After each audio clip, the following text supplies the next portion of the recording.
Well, we all know the price of stuff has been going up and to the right, and part of the reason why is that the cost of shipping has been exploding over the last 6 months, and we have really seen the crunch come in on containers going from Asia to the United States. Last week, Rachel Premack, senior reporter at Insider, covered this dynamic in a big story on the shipping space. Now, Rachel, you usually cover the logistics and trucking industry, but of course, shipping has now become a part of that. And the part of the story that really stood out to me, and I'd be curious kind of what folks told you about this, is that there's a lack of empty containers. Like, stuff doesn't make its way from the U.S.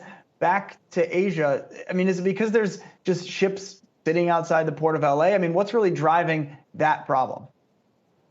Right. So container prices are really at an unprecedented rate right now. And part of the reason, it's not so much that there is a shortage of containers, but a shortage of containers where we need them to be. So part of that issue is that right now there are something like 300 vessels just around the world waiting to be docked.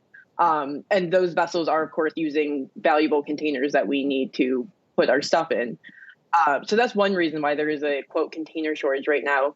The other reason is that, from exports from Asia to North America or to Europe are far above what they have been in previous years. But imports, the U.S. or Europe sending stuff back to China, that's way down. So the flow of containers usually going from the U.S. and Europe back to Asia, those are not in circulation anymore.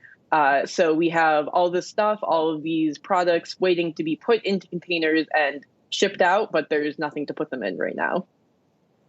Rachel, in doing your reporting for the story, what surprised you the most?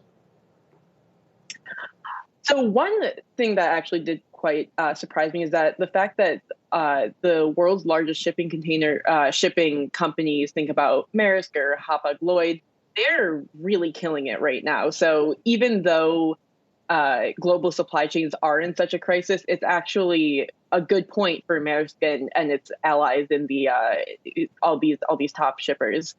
So, for instance, Maersk, they lost money three out of the four past financial years, but in 2020 they made billions of dollars in profit, and that's really just because of all these just the various choke points and the various areas in which people are having issues shipping the things out that they need. That those sort of hot raising rates are beneficial for them. And Rachel, you talked a little bit in the story about labor shortages, which we know have been affecting a little bit of everything. I think of longshoremen as folks who make a decent living already. These are not minimum wage workers, right? And so I'm curious, are the shipping companies having to raise wages, though, to get people back on the job? Right. And it's not just longshoremen who are in a shortage right now. I mean, they're actually working harder than ever. They're really out there, and they are, as you mentioned, definitely not minimum wage workers. But there are all these other sorts of points in the process in which we are having fewer people out there and available. One major area is truck drivers. So typically port truck drivers are the ones who are helping moving those loads from the ports back to warehouses or onto rail cars or wherever they may need to be. And the trucking industry right now is saying that there are fewer people interested in the truck driver job. And that is partially one major reason for that, simply that the job does not pay as well as it used to. So there is a shortage of trucking labor because of that. And then if you look at certain ports globally, one issue is that there are still coronavirus outbreaks happening at those ports, and there are fewer people working there. And that does in turn affect, global shipping here in the U.S. and all over the place. And, Rachel, you alluded to it a little bit there, but I'm just curious, because again, you're mostly focusing in your work on the trucking industry. I'm just curious what the spillover or related effects have been here between a lack of availability of drivers, a lack of availability of longshoremen to offload these shipping containers, and what your contacts in the industry are telling you about anything like a resolution to these problems, because people are still getting quoted several months for what seemed like fairly basic household durables.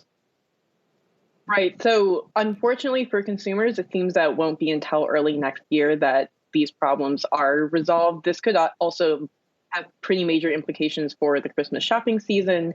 It does seem that it will take several months, 6 months or more, for these issues to sort themselves out.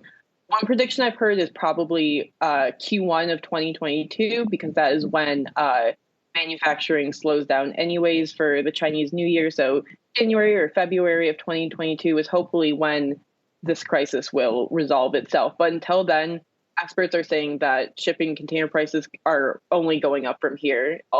They're only going up from these already unprecedentedly high rates.